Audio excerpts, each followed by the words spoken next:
Salut tout le monde et bienvenue dans ce nouveau tutoriel de Conseil Photo Samir.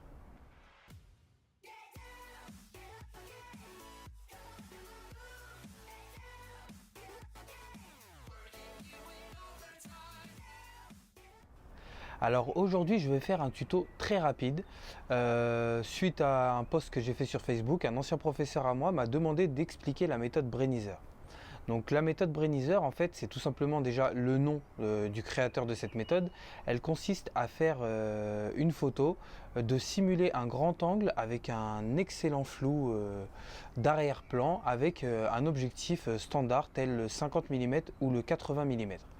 Donc en fait la méthode est assez simple, il suffit tout simplement de faire une succession d'images et de l'assembler ensuite sous un logiciel tel que Lightroom par exemple, comme un panorama et vous avez votre simulation au grand angle avec un excellent flou à f1.8 par exemple.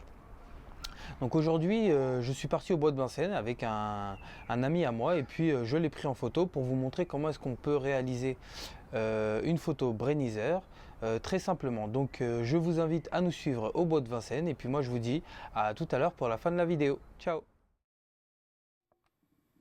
La première étape lors d'un shooting, c'est de faire du repérage. Alors nous, on a décidé d'aller au bois de Vincennes parce qu'on sait que c'est un endroit assez agréable.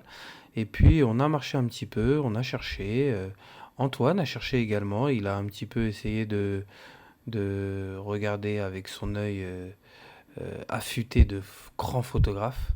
Donc on a trouvé un petit coin sympa sous les arbres, isolé pour pouvoir réaliser nos prises de vue. Donc on s'est dirigé lentement, on a cherché ensuite un endroit encore plus précis et qu'on a réussi à trouver. Donc voilà, on va pouvoir commencer à shooter. La seconde étape, c'est la préparation du matériel. Donc on n'utilise pas de trépied pour pouvoir réaliser les différentes prises de vue. Et on n'utilise surtout pas un grand angle car le but c'est de reproduire l'effet d'un grand angle. Alors moi j'ai installé mon 50 mm et puis on était prêt pour commencer le shooting. On commence alors notre shooting. Je vous explique vraiment la méthode. En même temps, j'ai mis des images, j'ai filmé un petit peu les prises de vue pour que vous puissiez visualiser un petit peu ce que je dis. Donc en fait, on commence toujours par shooter notre sujet, car il risque de bouger. Et puis ensuite, lorsque vous allez rassembler vos images sur le logiciel, ce sera compliqué, voire impossible. Et ensuite, on prend tout ce qui est autour de notre sujet et on essaie de ne rien oublier pour éviter d'avoir énormément de retouches à faire ou que le logiciel n'arrive pas à assembler les images. Donc comme vous pouvez le voir, je balaye de gauche à droite de mon sujet. J'essaie d'avoir des points de repère et de garder un tiers de ma photo précédente pour que le logiciel puisse reconnaître facilement les images qui ont été prises. Et puis je shoot, je shoot, je shoot, je shoot, je shoot, jusqu'à avoir le nombre d'images qu'il faut pour avoir ma photo finale sur le logiciel. Voilà, j'ai ensuite reproduit exactement le même schéma à un autre endroit. Donc Antoine s'est assis au bord de l'eau. Et puis il a posé magnifiquement bien comme à son habitude et j'ai réalisé mes différentes prises de vue, j'ai multiplié les clichés en ayant un cadrage différent car j'avais déjà une idée en tête du rendu final. Bon, c'est important d'avoir une idée en tête de votre image, sinon c'est compliqué de shooter comme ça un petit peu autour du sujet. Donc voilà pour la méthode Brainizer en action et ensuite on passe sur Lightroom.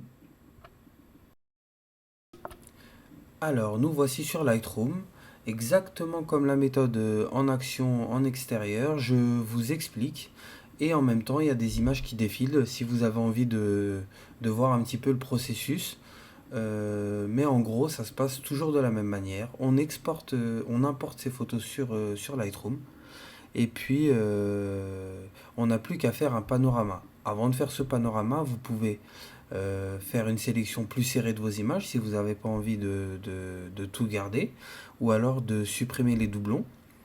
Vous pouvez également faire un premier traitement sur la première image et ce traitement vous allez l'appliquer sur toutes les images car il est important d'avoir le même traitement sur toutes les images, sinon lors de l'assemblage des photos ça fera un petit peu bizarre, il y aura des décalages d'exposition qui seront parfois compliqués à récupérer une fois que l'assemblage sera terminé.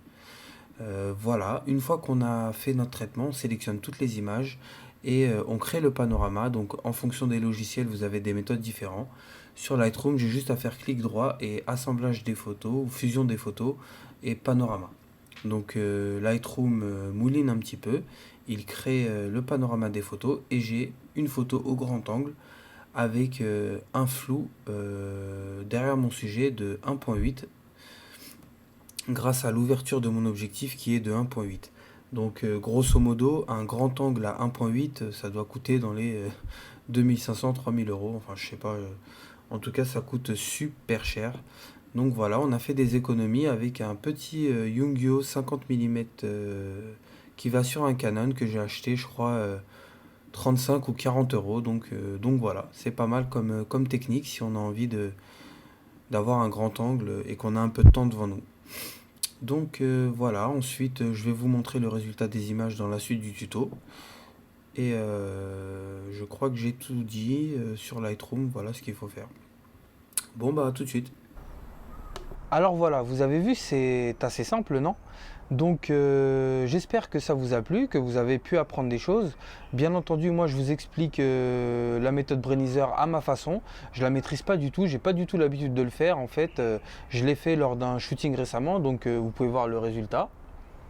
Et puis je trouve que cette méthode est assez sympa quand on a envie de montrer un peu plus de choses dans notre photo et qu'on est plutôt limité à nos objectifs, ou alors qu'on a envie d'avoir un beau flou dans une grande photo, mais que le 50 mm ne permet pas d'avoir de pouvoir intégrer tous les éléments que l'on veut dans notre image.